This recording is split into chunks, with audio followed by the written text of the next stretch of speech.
Okay, hello everybody. Welcome to the First 100 podcast. This is the podcast where we explore the journey of entrepreneurs, business owners, agency leaders as they share with us the strategies, the challenges, and triumphs that led them to secure those first 100 customers, 100 followers, 100 something. I'm your host, Daniela, and I'm Penji's partnership coordinator. Today I'm joined here with a very special guest, Jacob Cass. Hi, Jacob. How are you? Hello, Daniela. Thank you for being here. Well, thank you for being here. Thank you for having me. It's a pleasure to be here. It is a pleasure to have you. Thank you for being here. Very excited. Just to get started, for any of our viewers who don't know who you are, who are, just learning from you, can you tell us a little bit about yourself and your agency? Yeah, absolutely. I'll keep this short so we can jump into the meaty stuff. But my name is Jacob Cass. I'm from Sydney, Australia, if you haven't picked that up. I'm a graphic designer at heart. I am many other things, though. I specialize in brand design, brand strategy. I love helping creatives and entrepreneurs grow their business. And I do that in a number of ways through a blog, which I've had since around 2007. I have a ton of resources on my site, Just Creative. I have a podcast. I have a community. And I have a ton of content out there, all focused on helping creatives and entrepreneurs level up their business. So that's me in a nutshell, and happy to just talk more, but that's it. Awesome. Very exciting. So you focus primarily on growing businesses, or would you say you're kind of like from like more established mid-tier to higher business? I'm definitely on the small to mid-sized businesses, 1 to 500 employees. That would be my sweet spot. I have worked the Fortune 500 earlier in my career when I was working with larger agencies, but these days I'm focused on smaller business. And how did you decide to start focusing on the small business aspect opposed to like, bigger, more established companies? So these days I'm working for myself under the Just Creative banner. But before, I used to live in New York, and I was working for agencies there. You can't work for yourself on the particular visa I was on. So to live in New York or the US, you have to be working for someone else on their visa program. So I was there for about 5 years working between all the agencies. Well, not all of them, about 5 of them over across 5 years. And that's when I had the opportunity to work with the bigger brands, because these were large agencies and they had access to big brands that needed a full team to execute on the the projects. So that's really why I've had the experience of the big brands, but also now just focus on the smaller side of things. And I'm a lone wolf, if you will, if you will. You Yeah, and will? that's what I have been for a long time.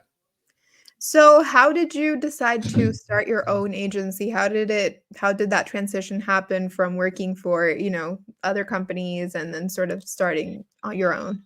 Well, actually, it was the other way around. So I started my own business, and then I got headhunted by an agency on the other side of the world, and I worked for 5 years, and then I went back to my running my Oh, business okay. on my own. So I started it as a hobby, right? So I was messing around in Photoshop back in the day, like this was like mid 2000s, and I was just mucking around in Photoshop. I was morphing my friends' faces together, and then I learnt about web design from a friend and like GeoCities and like MySpace, and you kind of just got exposed to um, graphics and the web and code throughout that time, and that's really where my interest perked. And then I saw my careers advisor, and they said, "Did you know there's graphic design as a career?" And I was like, "No, what's that?" And that's when I was like, "Oh, the light bulb went off," and that I knew that was for me. So from that moment, I was focused on creative subjects at school, and then I went to university, and that's about the same time I started my business officially. I've been doing side projects throughout that time, doing a logo here, like a really crappy website there. And that's how I got started. And then I registered the business because it was getting to a point where I had to, start paying tax and everything and making it a little bit more professional. So I registered 2007, and that's how I got into it. It was just a side hustle. It was like moonlighting. I was, studying, partying, all that, everything that you do in your early 20s. So it was, yeah, a gradual progression. It was definitely not, you know, this like massive arc or anything like that until I got headhunted via that agency. So that was at the end of the university period. I had about 6 months to go.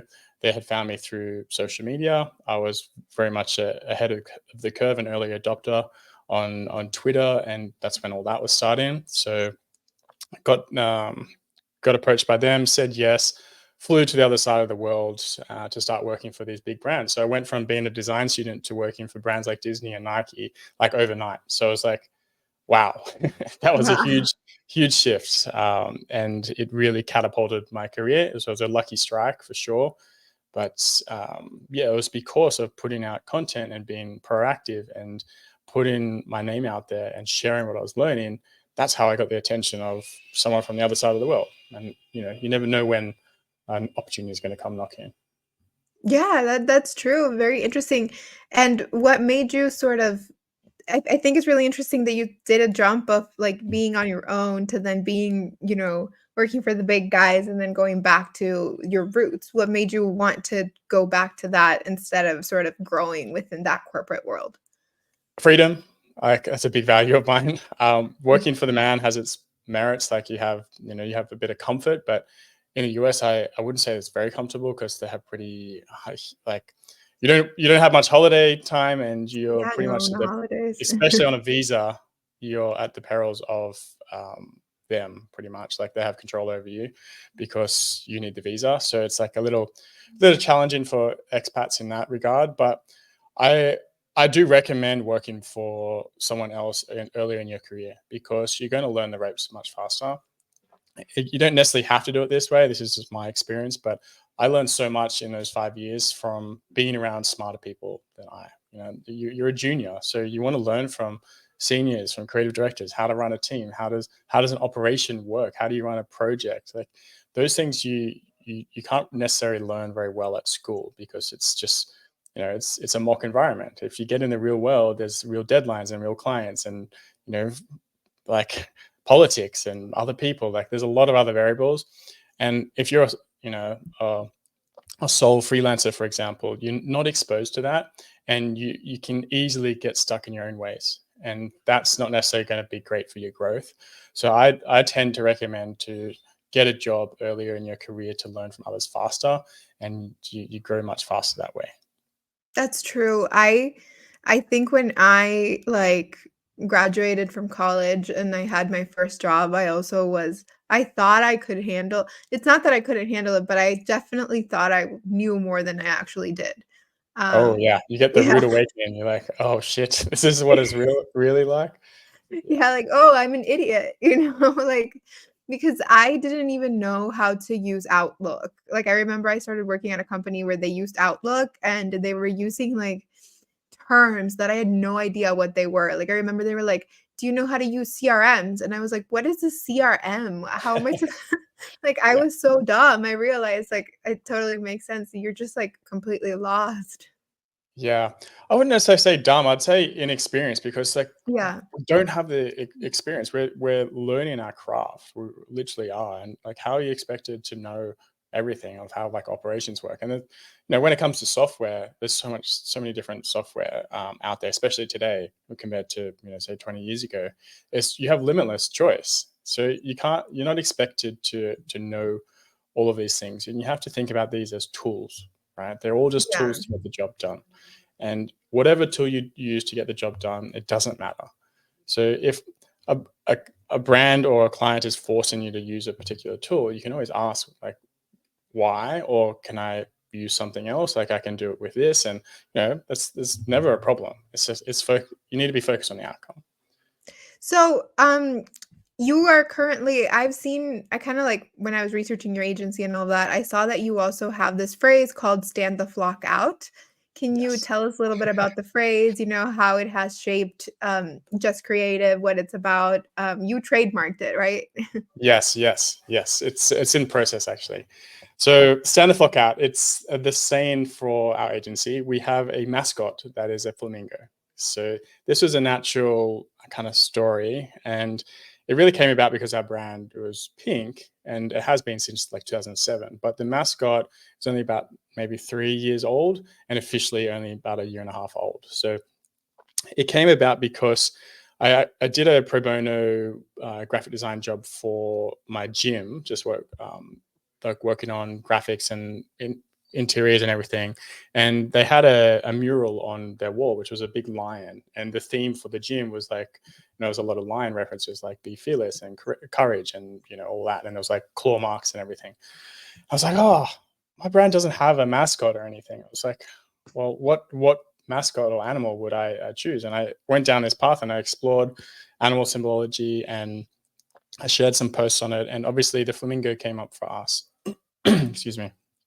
And it wasn't necessarily because it was just pink, but it really embodied some of the values that are true to our brand and very authentic. So like standing out is one, but also being fun and creative and vibrant and they're balanced as well. Like they had so many things that just felt so right for just creative and how I saw things, and they're just joyful creatures as well. So I was perfectly aligned with the flamingo as a mascot, and I shared this on socials and people really resonated with it. And I started getting DMs of like photos of flamingo things. So people started associating flamingos with just creative. And I hadn't even really pushed this at all. It was just like a couple of posts here and there. And they're like, oh, I thought of you. I thought of you.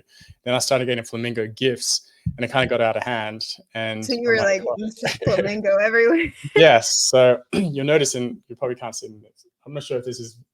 Yeah, no, I see it. Yeah, I there's a see few. the I'm just flamingo seeing in if the the back. backdrop refocuses. There's a few flamingos back there. Anyway, we have an official one called Pinky. It's just like really cool, low poly style flamingo character with a bit of a cool vibe. He's got sunglasses on, and he's got he dares to flare, so he flares his wings up, and he's he's a bit of a cool guy. Anyway, that's how the slogan "Stand the Flock Out" came, because I'm like, how do I lean into this idea and what's actually true to our brand and what's authentic? And I'm like, that idea of being extraordinary and not being ordinary is really true. Like flock ordinary, stand out, stand the flock out. And Yeah. this really resonated with a lot of people, and it's a bit of fun, right? Like I'm not a overly corporate brand, and I like to keep things interesting, and that resonates with some people. Maybe it's not for everyone, but that's okay. You got to stand for something, and that's really why it's the key slogan for our brand, Just Creative, because it's tied to the flamingo. People think of the brand and all the values that the flamingo holds, and standing the flock out is one of them. So we have a lot of fun with it. It has a lot of legs, I like to say, with this idea. And there's other sayings like "Let's flaming go" and like "Flock ordinary," or trying to think of others right now. But yeah, there's a few of them. So that's where the idea came from. And unfortunately, you probably won't think of flamingos the same way now. You'll probably think of me. So I apologize for that. No. It's good. I mean, that means you're doing really good branding. That's actually really interesting because I think that's very important to have something that's very easy to relate to a brand like your flamingo. I since I've worked with Penji, I associate the color purple with Penji. So even if I'm not at work, I'm always if I see something purple, I'm like, "Oh, Penji." Yes. So it's kind of like the same thing. I feel like it's kind of like sort of embedded in my brain in the Yeah. same way that, the Yeah, it's flamingos the have it. exposure, the consistency, and the Yeah. repetition of that idea, and the color. And color is one way that people remember, and it's one of the most common ways. The top one is, I think it actually is one of the mascots. It's like the most memorable thing is having a mascot. So you'll notice like all the cereal brands and even like insurance brands, they'll use like a gecko or like a fun character to relate to kids. It's The because mascots owl are, at Duolingo, yeah. yeah, there's so many mascots. So they are memorable, special animals, and they are relatable, and that's why a lot of brands use them, because they're mental cues that will help you think of that brand. Just like you're thinking of purple with Penji, it's because you see it all the time. If you see my brand or socials or interact with it, it will be pink and white, and that's the color that you'll associate with Just Creative, as well as the flamingo and so forth. So for people listening, you want to remember, or you want to define what you want to be remembered for. So what is the one thing? And this doesn't necessarily have to be a color, but let's say it's logo design. You're the logo design king. all your content, all your everything you're putting out there is related to logo design, and that's what you want to be remembered for. Or maybe it's badge logo design. It's like a particular style. So what you're pushing out there is what you're going to be perceived as. Oh, he's the logo designer, or he's the badge logo designer. That's because you're pushing that kind of content and perception out there. And that's the same with your colors and everything that you put out there. It should be consistent, so your brand looks and feels the same, so people know it's you and associates it with you. So it's very important to consider. Yeah, it is. It is. Um, Speaking of kind of like having that branding out there, I wanted to ask because you and your brand are very active on social media, right? You guys have sort of put up a lot of information through that. And I actually, when we were sort of looking for guests for the podcast and all that, we found you first as an influencer. And then we noticed that you had a brand outside, like an agency and your own brand outside of being an influencer. How did that social media presence come about? Obviously, a lot of companies now need social media presence, but I think yours specifically is quite larger than others. Well, it depends who you're comparing to. There's definitely some huge accounts out there. I'd probably say I'm mid to low range, to be honest, in comparison. However, like, to answer your question around social media, what it is, it's about building trust, and you want to be known as a trustworthy vendor or service provider. And like, social media is basically the online business card of today. People are going to check it out. Like, they want to validate who this person is, and social media is one way to do that. It's not necessarily to be like the end all, but it is definitely becoming more and more important to have a social presence. There are 100 different ways, 100,000 million different ways to market yourself and create relationships and build business. But these days, social media is very prevalent. So you want to put out content that shows that your shit, right? Like, if people are researching you and you have no presence, and then they're comparing you to versus someone else who has a very heavy presence that has a lot of influence and can show that they know their stuff, the decision is clear as day. So you have to think about that, right? If someone's going to make a decision between your brand or another brand, that has some influence and content that helps others, like, yeah, you know the answer. Yeah. No, I mean, because I feel like we have also seen a lot of people who want to have social media presence for their businesses, but struggle with it. Um, Especially when it's a business that's got no relation. Like, we've seen a lot of business owners who maybe are very good at, I don't know, maybe they're selling a product, right? And they're good at that, like at the product and creating the product and making a really good quality whatever it is that they're selling, but then that side of branding is really difficult for them. So, I mean, you seem to have been doing it with a lot of ease. So that's kind of like very impressive, I think. Okay. So let me get some tips on this, and it really comes down to understanding your customer. Because if you don't know what type of content to produce, it shows me that you don't understand what problem you're solving, and you truly don't understand your customer's point of view. You need to put yourself in your customer's shoes. What are they looking for? If they're early in their stage of their customer buying journey, they're most likely researching things. I'm just going to continue that logo example for it. So let's say someone's looking for a logo designer, a client. What are they going to do? Are they going to go to Instagram and use the search function? Are they going to go to Google? Are they going to look up, a Facebook group? Are they going to ask their friend?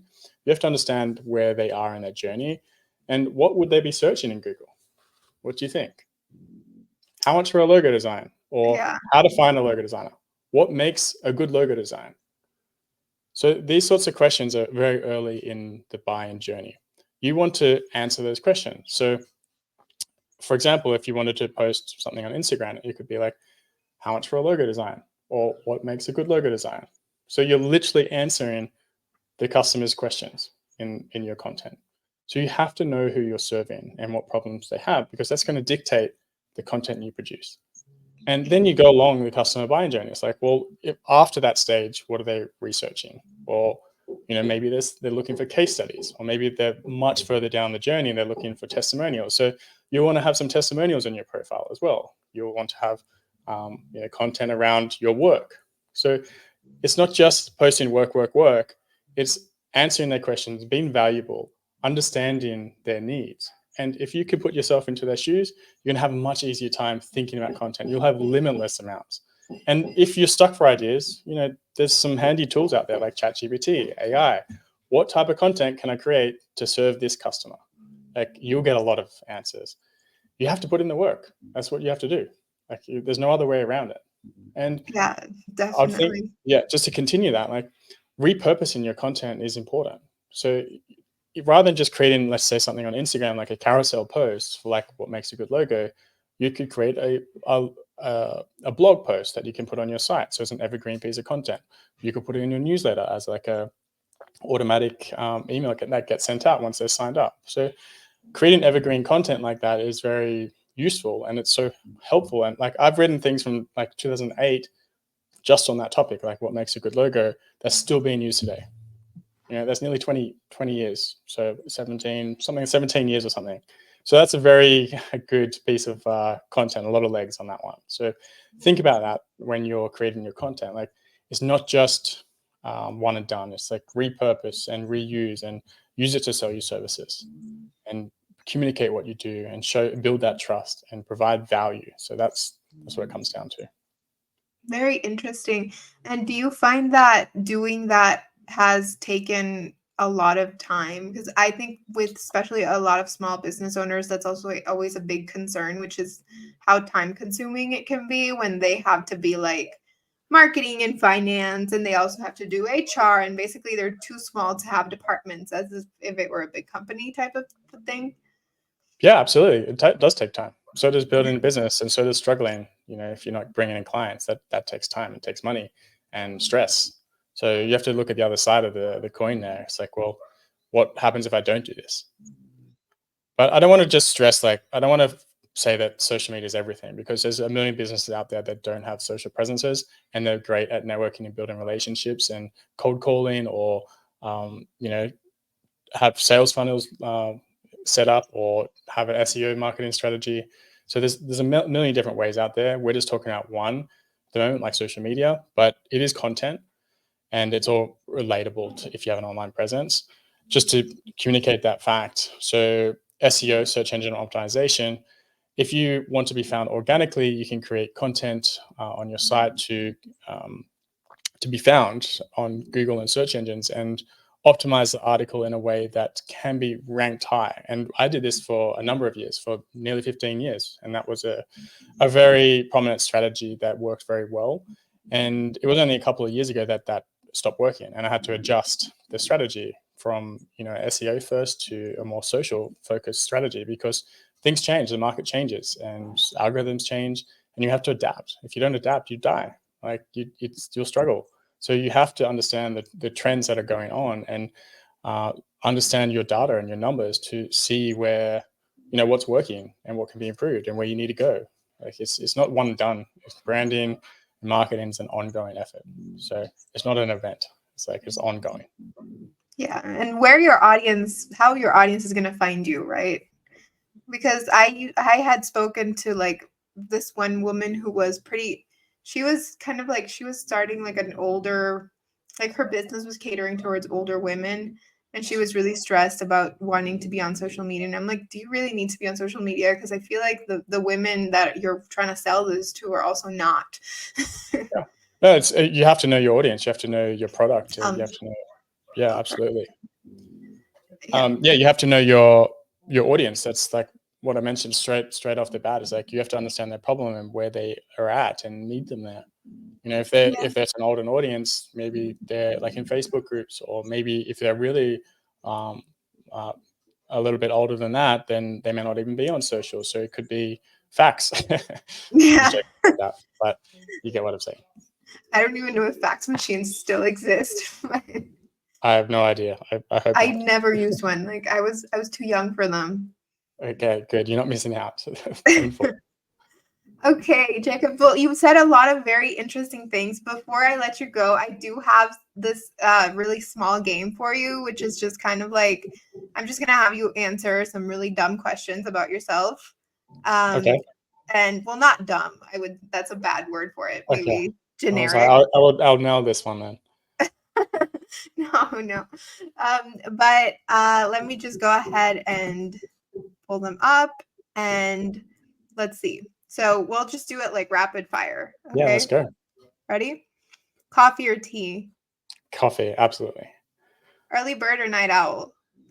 I used to be a night owl, and then I have 3 kids now, so it's definitely early morning. Favorite social media platform?